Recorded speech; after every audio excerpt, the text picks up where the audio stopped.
Hello everyone, a very warm welcome back all of you. Dear students, I am Lal Singh Kavia and I am here to teach you language English. How are you all dear students? कैसे हैं आप सभी? सब बढ़िया हो एकदम? Good evening sir, good evening, जय माँ करणी, जय माँ करणी, जय महाकाल, राधे राधे।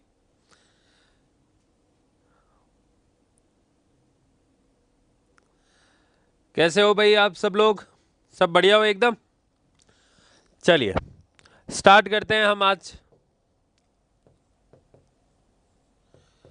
New topic. पहला टॉपिक है हमारा आर्टिकल्स। अब आर्टिकल्स तो सब हमने पढ़े हैं। चलो तो बताओ आर्टिकल्स की डेफिनेशन क्या है?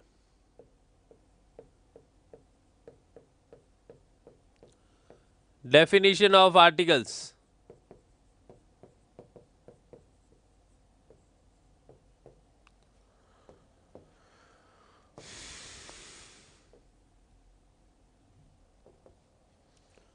बोलो फटाफट, क्या परिभाषा होती है आर्टिकल्स की?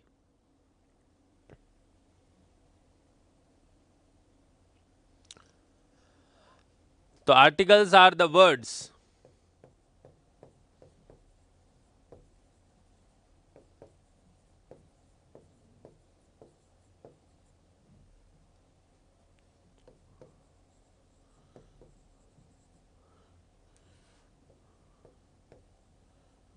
before the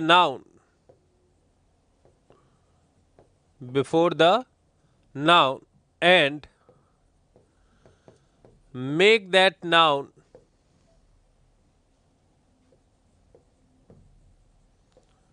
definite or specific,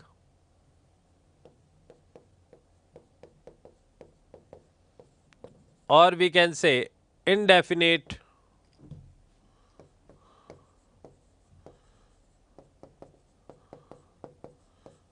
और अनस्पेसिफिक या नॉन स्पेसिफिक।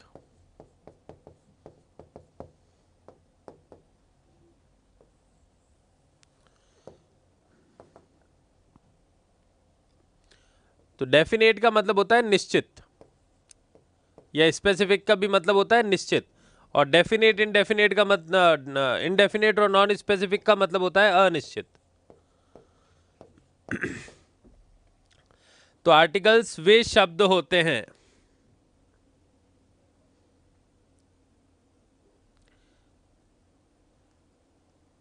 हाँ जो नाउन से पहले लगते हैं, बिल्कुल। तो आर्टिकल्स वे शब्द होते हैं, आर्टिकल्स वे शब्द होते हैं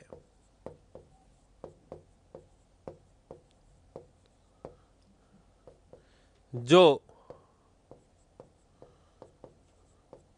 संज्ञा शब्द से पहले लगकर, शब्द से पहले लगकर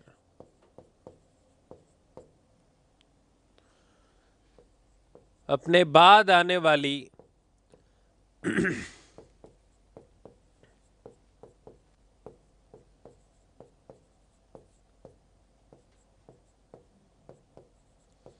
संज्ञा को निश्चित या अनिश्चित बनाते हैं, निश्चित या अनिश्चित बनाते हैं। आर्टिकल्स हिंदी में नहीं होते, इनका हिंदी अर्थ नहीं होता है। वो जो पॉलिटी में होते हैं आर्टिकल्स, उनका हिंदी अर्थ होता है अनुच्छेद, लेकिन यहां अनुच्छेद नहीं लिखना है, यहां आर्टिकल्स ही लिखना पड़ेगा, क्योंकि ये आर्टिकल्स हिंदी में नहीं होते हैं। ठीक है, तो आर्टिकल्स क्या होते हैं बताओ? तो आर्टिकल्स वे शब्द होते हैं जो किससे पहले लगते हैं, संज्ञा से पहले, और अपने बाद आने वाली संज्ञा को निश्चित या अनिश्चित बनाते हैं। यानी इनका कार्य क्या है? संज्ञा को निश्चित या अनिश्चित बनाना। ठीक है, और ये लगते किससे पहले हैं? नाउन से पहले, संज्ञा से पहले, और अपने बाद आने वाली संज्ञा को निश्चित या अनिश्चित बनाते हैं। ठीक है, चलिए आप लोग लिखो ये अच्छे से, सही ढंग से लिखना ये आर्टिकल्स की डेफिनेशन।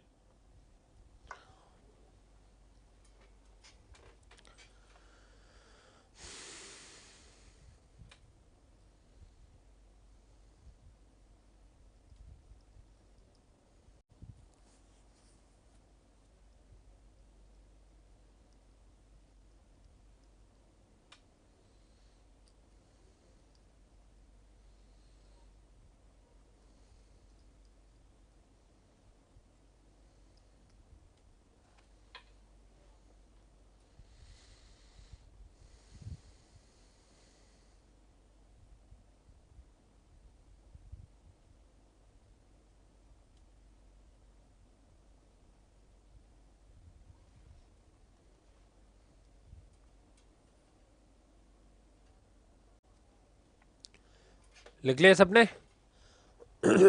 फिर से समझा रहा हूं, ध्यान से समझना। टॉपिक हमने स्टार्ट किया है आर्टिकल्स। कौन सा टॉपिक स्टार्ट किया है?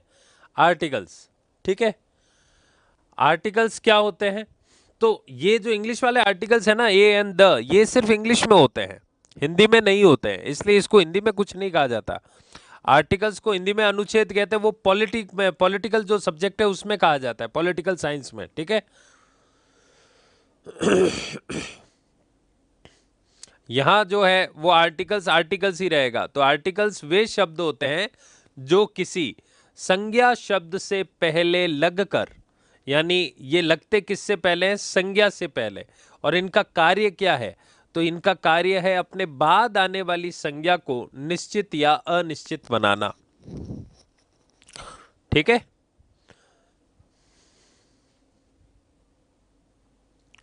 समझ में आई बात? तो ये डेफिनेशन है किसकी? आर्टिकल्स की। तो articles are the words that are used before the noun and make that noun definite or specific, or we can say indefinite or non specific। चलिए पहला क्वेश्चन आपके बैच से,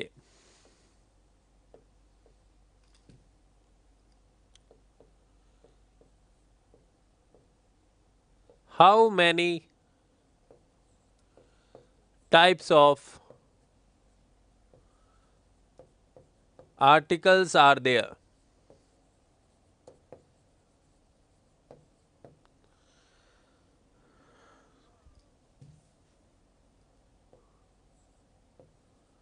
Types of articles are there?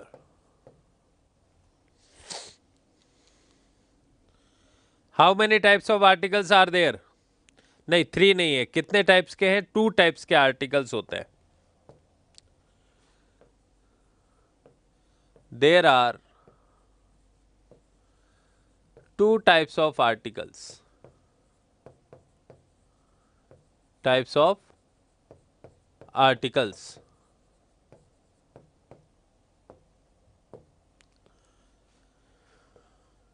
पहला indefinite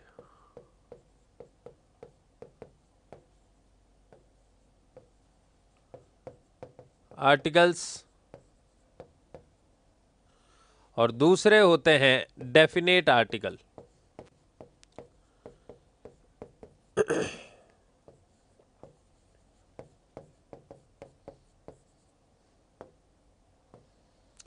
indefinite article कौन सा? Indefinite का मतलब है अनिश्चित, और डेफिनेट का मतलब है निश्चित। इनडेफिनेट कौन से हैं? तो वो है ए और एन, ए और एन। और डेफिनेट कौन सा है? तो वो है द। तो कितने प्रकार के आर्टिकल्स हुए? 2 प्रकार के। ठीक है,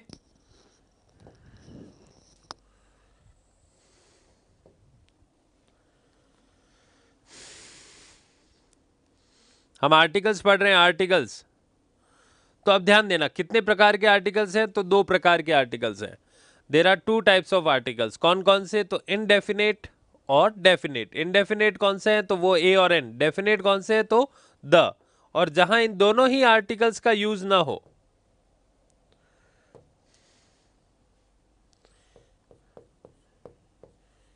if we cannot use any of the above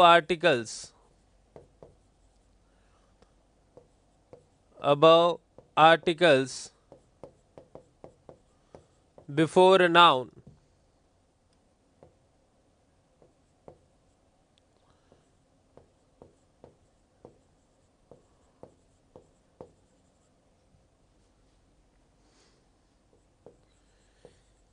there we have to use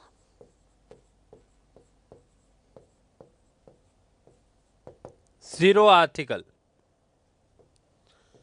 There we have to use zero article.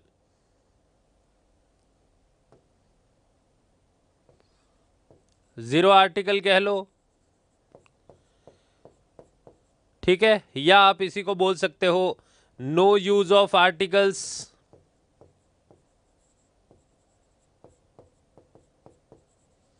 या आप बोल सकते हो ओमिशन ऑफ आर्टिकल्स।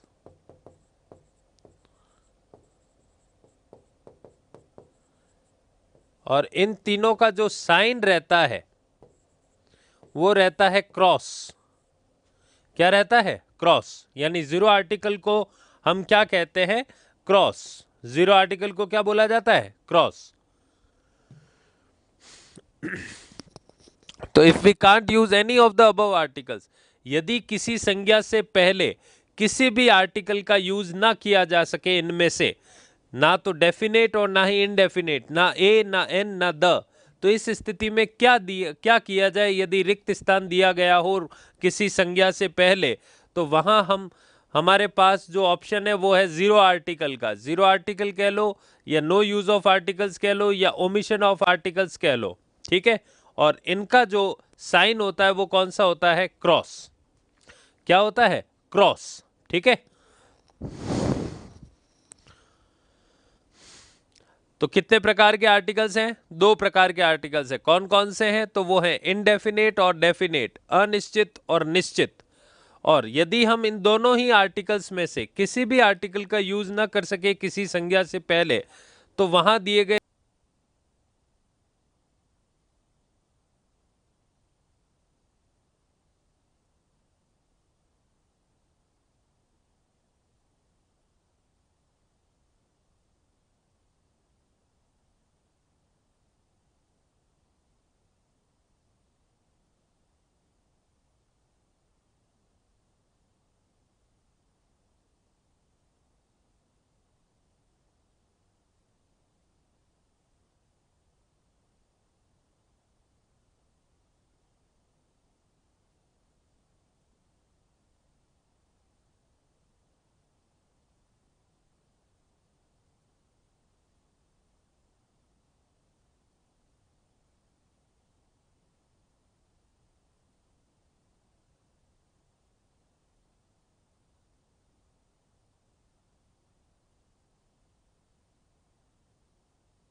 अब दिखाई दे रहा है सबको?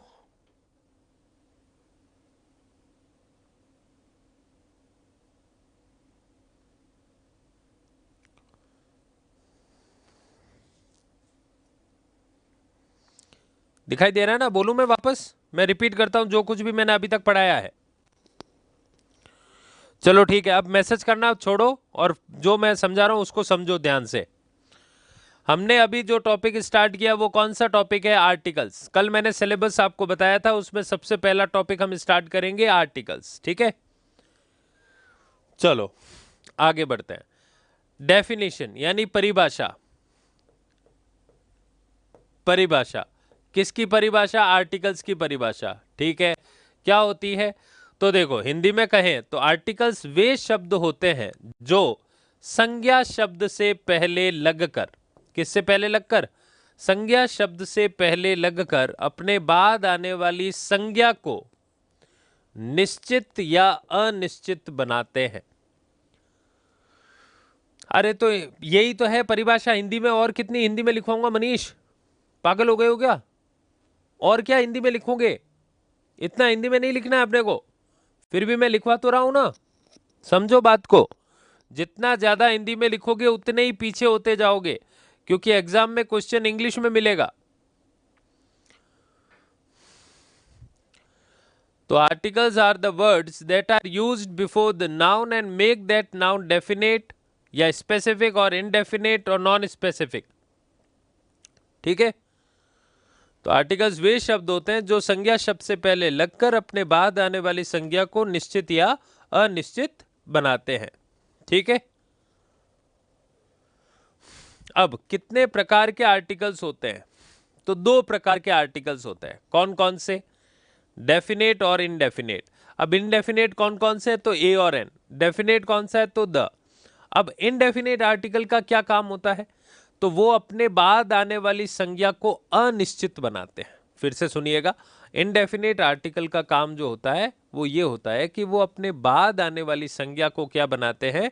इनडेफिनेट या इनडेफिनेट अनिश्चित संज्ञा से पहले ए अथवा एन का यूज किया जाता है। ठीक है, और आर्टिकल द का प्रयोग उस संज्ञा से पहले होता है जो निश्चित होती है, या निश्चित संज्ञा से पहले द आर्टिकल का प्रयोग होता है, या द जो है अपने बाद आने वाली संज्ञा को निश्चित बनाता है। तो ए और एन अपने बाद आने वाली संज्ञा को अनिश्चित बनाते हैं और द अपने बाद आने वाली संज्ञा को निश्चित बनाता है। ठीक है, और जहां इन दोनों ही आर्टिकल्स का यूज ना हो, ना तो ए और एन और ना ही द, तो वहां हमारे पास तीसरा जो ऑप्शन है वो है cross.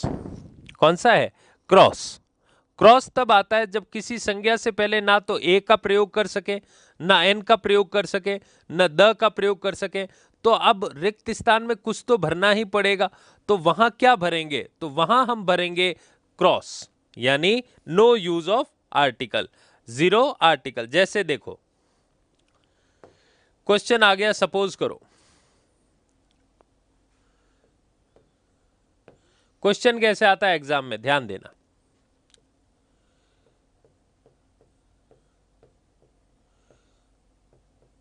Mount Everest is highest peak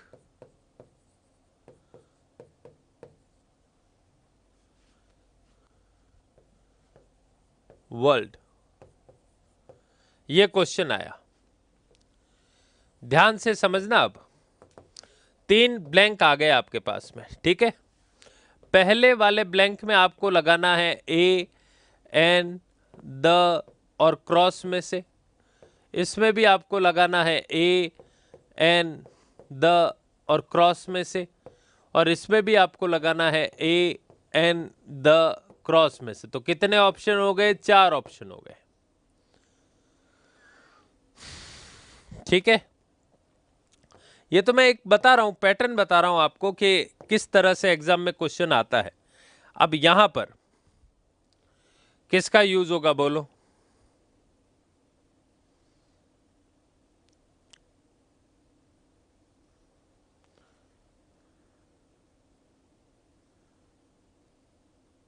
आप एक साथ आंसर दीजिए। अब ये क्यों होता है ये तो हम बाद में देखेंगे, पहले हमें ये पता होना चाहिए एग्जाम में क्वेश्चन किस प्रकार से पूछा जाता है। ठीक है, तो ध्यान देना, वर्ल्ड से पहले क्या आता है? The, in the world. ठीक है, और माउंट एवरेस्ट से पहले अगर आपने ए लगा दिया तो गलत हो जाएगा, एन लगा दिया तो गलत हो जाएगा, द लगा दिया तो गलत हो जाएगा। तो कुछ तो भरना ही पड़ेगा। रिक्त स्थान दे दिया गया है, इन तीनों में से तो हम कुछ लगा नहीं सकते। क्यों नहीं लगा सकते वो हम बाद में देखेंगे, लेकिन अभी तो फिर यहां यूज किसका होगा? Zero article. किसका यूज होगा? जीरो आर्टिकल, या हम इसको कह सकते हैं नो आर्टिकल। किसी भी आर्टिकल का प्रयोग नहीं होगा माउंट एवरेस्ट से पहले, नो आर्टिकल, ना तो ए, ना एन और ना ही द। ठीक है। और हाईएस्ट जो है वो है सुपरलेटिव डिग्री। कौन सी डिग्री है? सुपरलेटिव। तो सुपरलेटिव डिग्री से पहले सामान्यतः हम किसका यूज करते हैं? द का यूज करते हैं।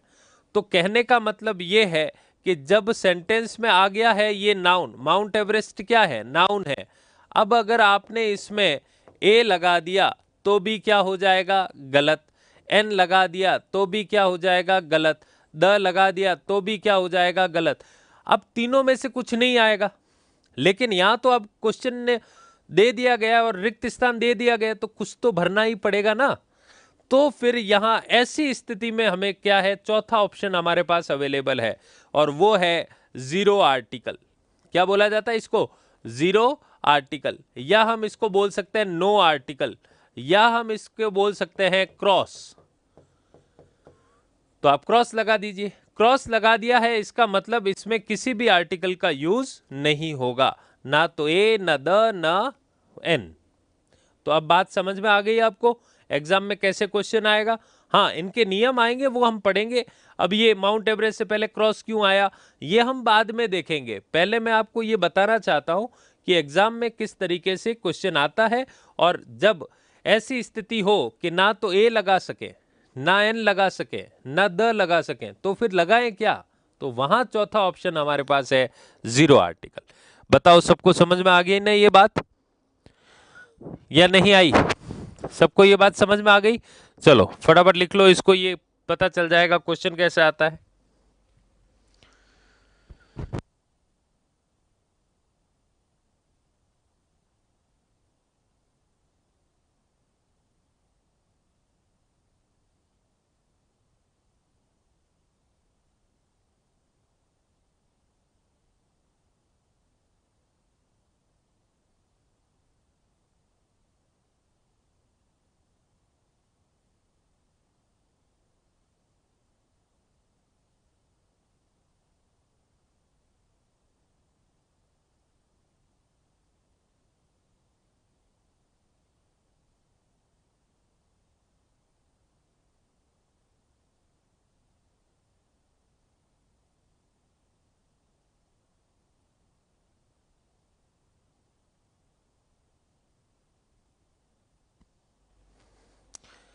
चलो भाई आगे बढ़े।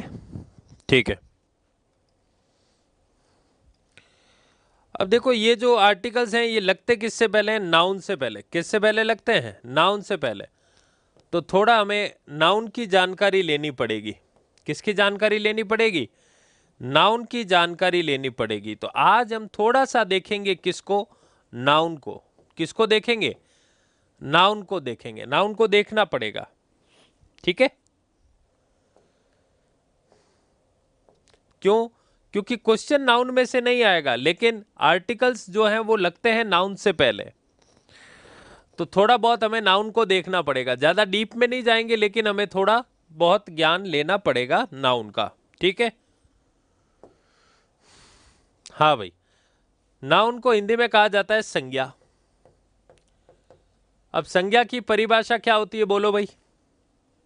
संज्ञा की क्या परिभाषा होती है? ये तो सबको ही आती होगी। सब लोग जो है एटलीस्ट 10th पास तो होंगे ही होंगे। तो बताओ। हाँ, वेरी गुड, डेफिनेशंस आने लग गई, इसका मतलब नाउन तो आता है सबको।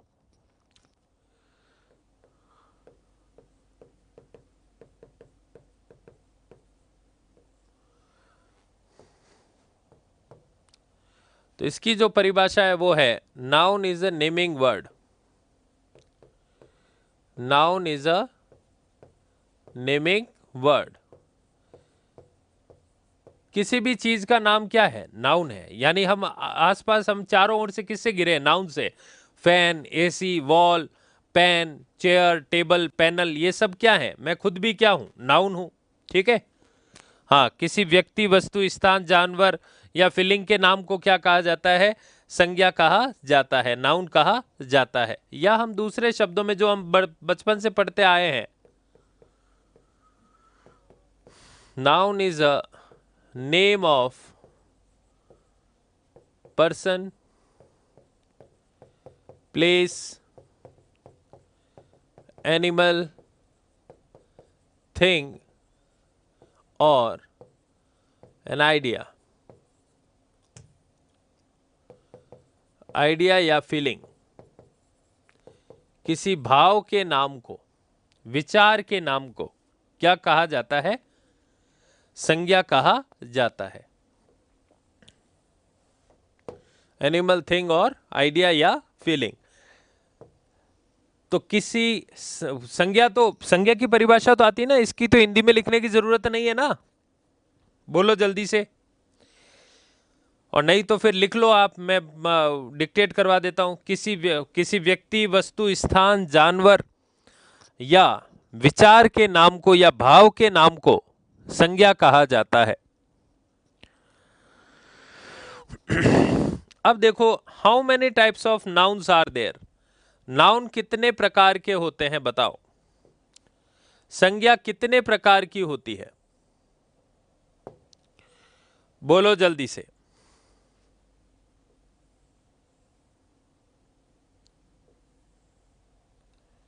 कितने प्रकार की है भाई?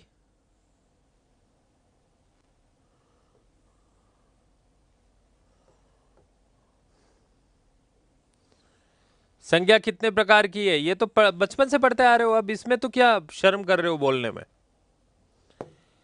संज्ञा भी नहीं आती तो फिर मामला गड़बड़ी हो जाएगा। 5 प्रकार की। कौन कौन सी? पहली है प्रॉपर नाउन। प्रॉपर नाउन को कहा जाता है व्यक्तिवाचक संज्ञा। दूसरी है कॉमन नाउन,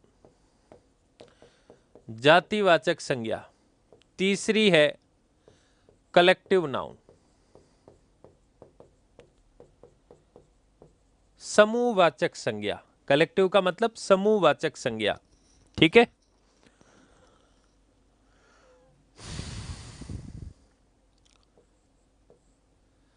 फिर आ जाता है मटेरियल नाउन।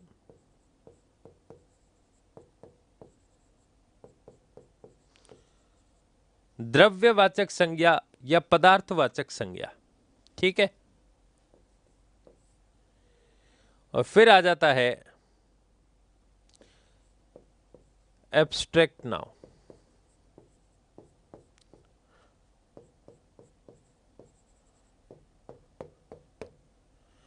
फिर क्या आ जाता है? एब्स्ट्रैक्ट नाउन, ठीक है।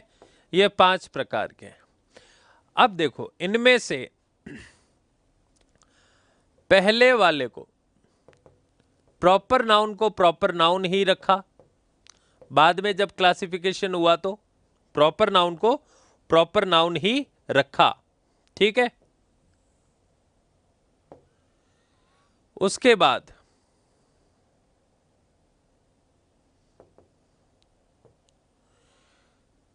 इन दोनों को मिलाकर एक नाम दिया गया काउंटेबल्स।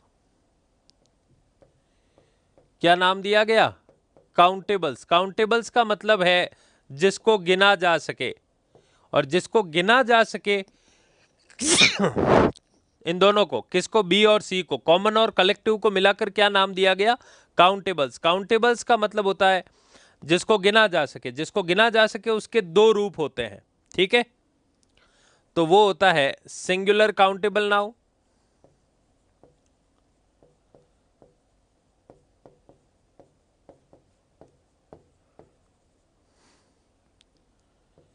और दूसरा आता है प्लूरल काउंटेबल नाउन।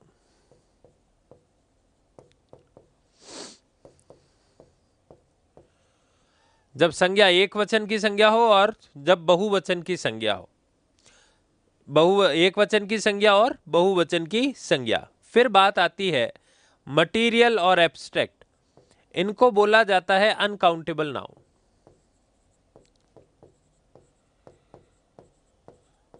यानी अगणनीय संज्ञा। जिसको गिना नहीं जा सकता, अगणनीय संज्ञा। तो अगणनीय संज्ञा कौन कौन सी है? तो वो है मटेरियल और एब्स्ट्रैक्ट। पदार्थवाचक संज्ञा और भाववाचक संज्ञा को गिना नहीं जा सकता। ठीक है, फिर 1 2 3 4, 1 2 3 4 का मतलब क्या हुआ? प्रॉपर, कॉमन, कलेक्टिव और मटेरियल नाउन को मिलाकर एक शब्द दिया गया, और वो शब्द क्या है? तो वो शब्द है कॉन्क्रीट नाउन। क्या शब्द है? Concrete noun.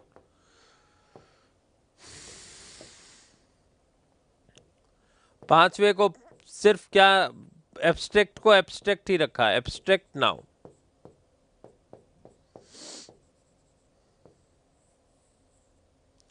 एब्स्ट्रैक्ट नाउन, और 1 2 3 4 को मिलाकर नाम दे दिया कॉन्क्रीट नाउन।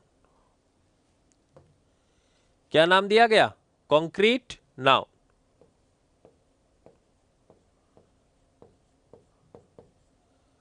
कॉन्क्रीट का मतलब होता है जिसका कोई मूर्त रूप हो।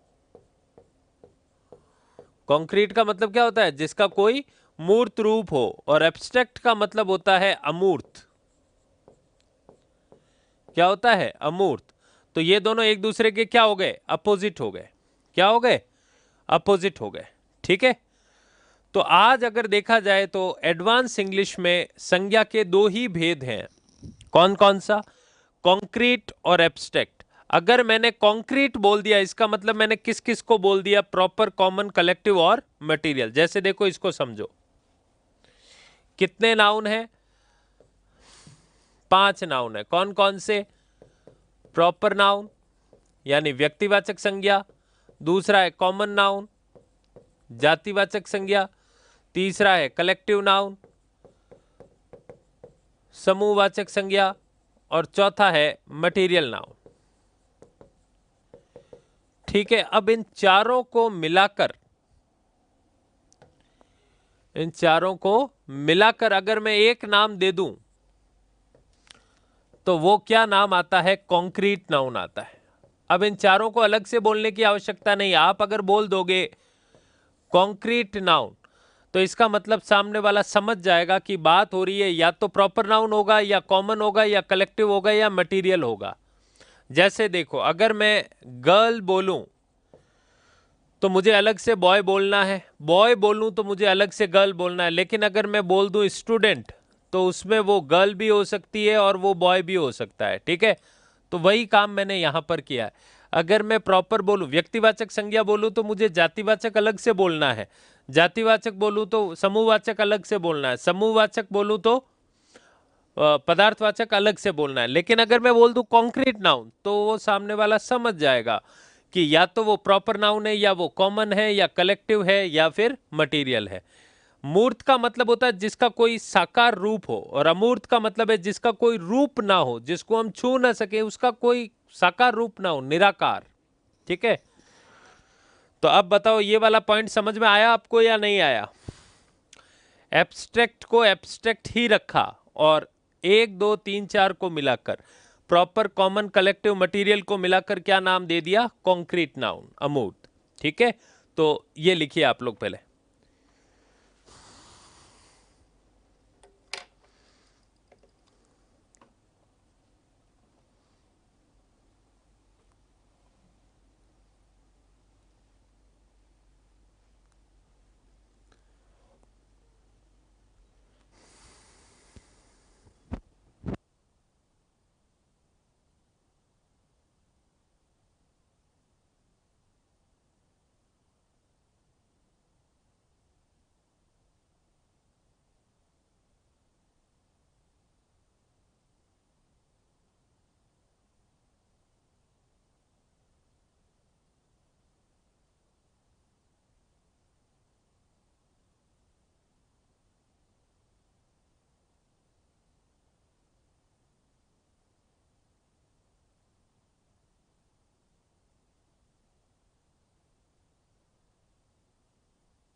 एब्स्ट्रैक्ट नाउन का मतलब होता है भाववाचक संज्ञा। ऋतु,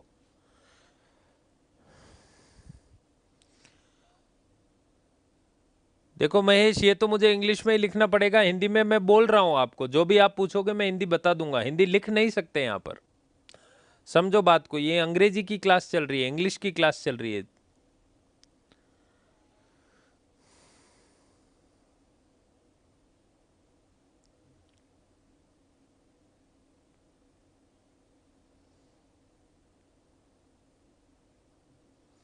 हाँ भाई, लिख लिया सब लोगों ने?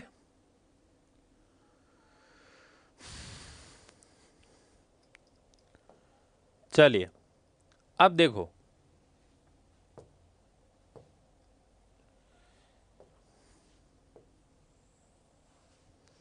अब देखो दो नाउन में हम डिफरेंशिएट करेंगे, प्रॉपर और कॉमन।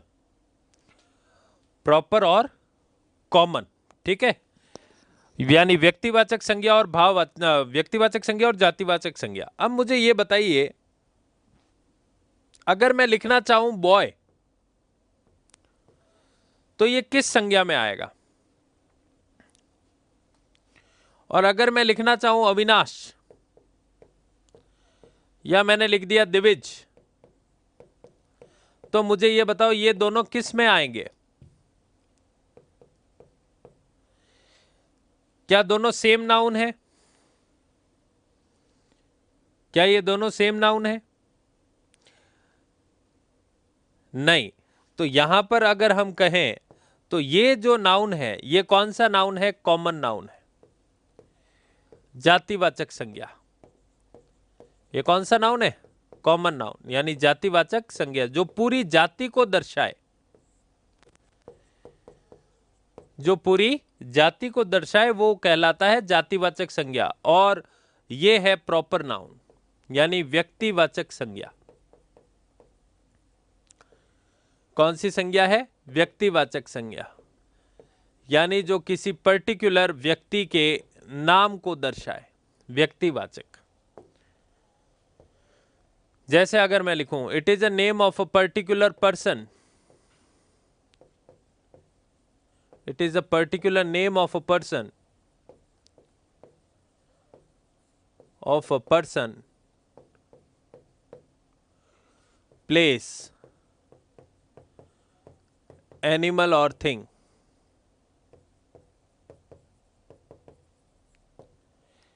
और अगर हम लिखें इसको तो हम ये लिख सकते हैं किसी व्यक्ति, वस्तु, स्थान या जानवर के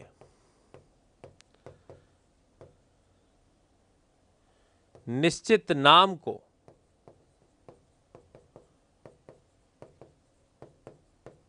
व्यक्तिवाचक संज्ञा कहा जाता है, संज्ञा कहते हैं। बताओ ये समझ में आ गई ना सबको? व्यक्तिवाचक संज्ञा। और कॉमन नाउन क्या कहता है? तो ये कहता है it shows whole class, whole community, या आप बोल सकते हो होल क्लास, पूरी जाति का जो बोध करवाए।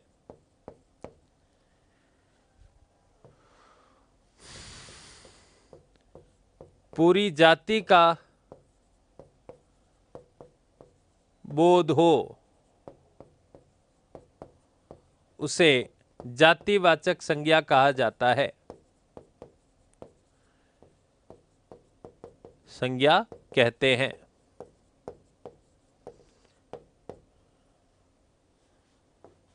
ठीक है। अब जैसे अविनाश है, दिविज है, हर्षिता है, श्रेया है, या अगर मैं लिख दूं एशिया है, या मैं लिख दूं पैसिफिक, प्रशांत महासागर, तो ये किस में जाएगा? व्यक्तिवाचक, क्योंकि प्रशांत महासागर कितना है? एक है। एशिया महाद्वीप कितना है? एक है। ठीक है। या मैंने लिख दिया गंगा रिवर, तो गंगा नदी कितनी है? एक है, गंगा। ठीक है। तो नदियां तो कई सारी है, लेकिन गंगा कितनी है? एक है। अब उसी तरह अगर मैंने यहां पर लिख दिया आपने नाम सुना होगा पनामा कैनाल। यूं तो नहरें कई सारी है, लेकिन पनामा कितनी है? एक है। ठीक है, उसी तरह अगर मैं लिख दूं यहां पर इंडिया, तो देश तो कई सारे हैं लेकिन इंडिया कितना है? एक है, तो ये व्यक्तिवाचक है। ठीक है, इंडिया। सिटी अगर मैं लिख दूं यहां पर जोधपुर, तो जोधपुर की सिटी, शहर तो कई सारे हैं लेकिन जोधपुर कितना है? एक है, तो शहर का निश्चित नाम। या अगर मैं लिख दूं इंडिया, जोधपुर, राजस्थान, ये सब किस में जाएंगे? ये जाएंगे प्रॉपर नाउन में। अब उसी तरह मेहरानगढ़, तो यूं तो किले तो कई सारे हैं लेकिन मेहरानगढ़ जो है वो कितना है? एक है। और अगर मैं लिख दूं बॉय, गर्ल, कॉन्टिनेंट,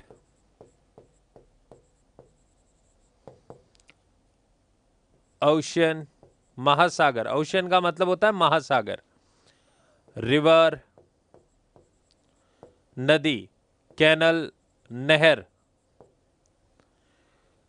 कंट्री, देश,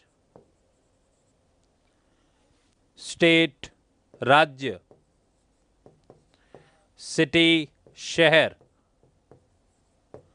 फोर्ट, किला, तो कोई सा भी फोर्ट।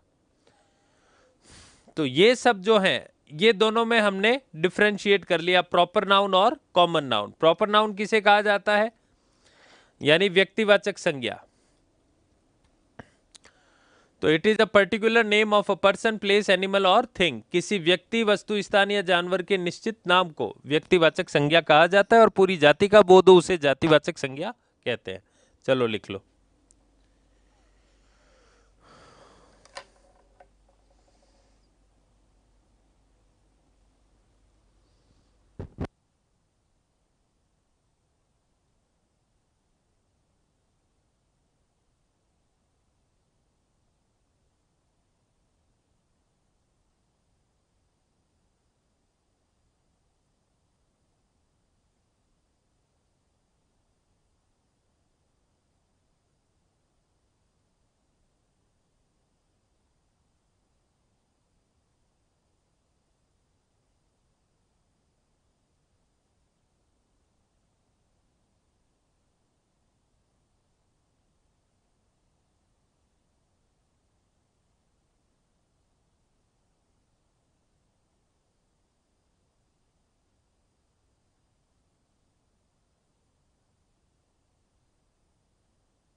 अब तो आ रही है आवाज?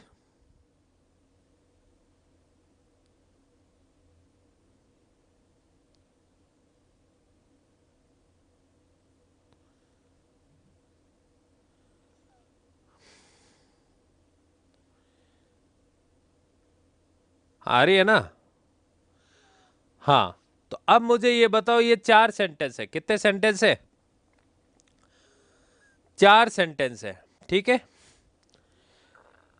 अब आप मुझे ये बताओ कि इन चारों सेंटेंस में कॉमन नाउन कौन कौन से हैं? कॉमन नाउन, जातिवाचक संज्ञा को दर्शाने वाले शब्द कौन से हैं? जल्दी से बताओ।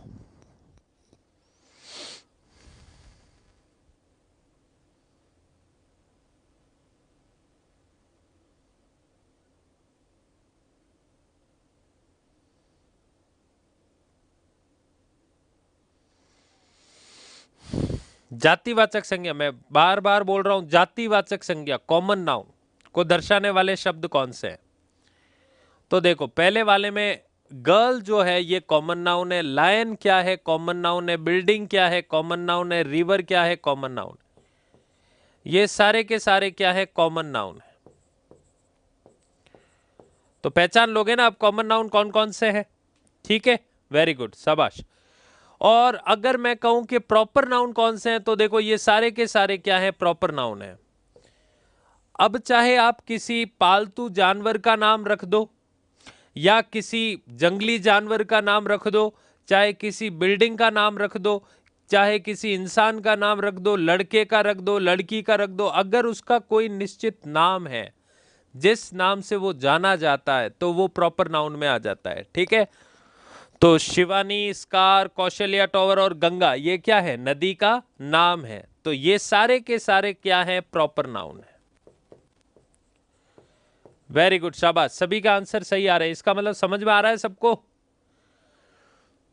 तो जो मेरा मकसद था कि आज आपको समझाना है प्रॉपर और कॉमन में डिफरेंस समझाना है, क्या डिफरेंस होता है, वो समझ में आ गया सबको? तो शिवानी, स्कार, कौशल्या टावर और गंगा, ये सारे के सारे क्या है? प्रॉपर नाउन है। और ये सारे क्या है? Common noun.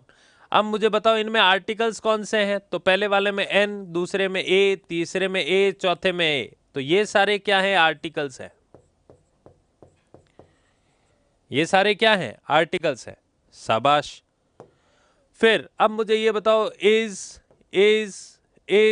और इज, ये किस कैटेगरी में जाएगा? तो ये जाएगा वर्ब, क्रिया। ये क्या है? क्रिया है, वर्ब का पार्ट है।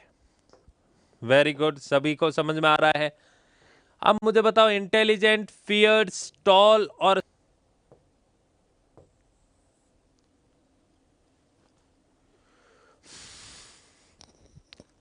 हमें जो अभी पढ़ना था वो हमने पढ़ लिया, ठीक है।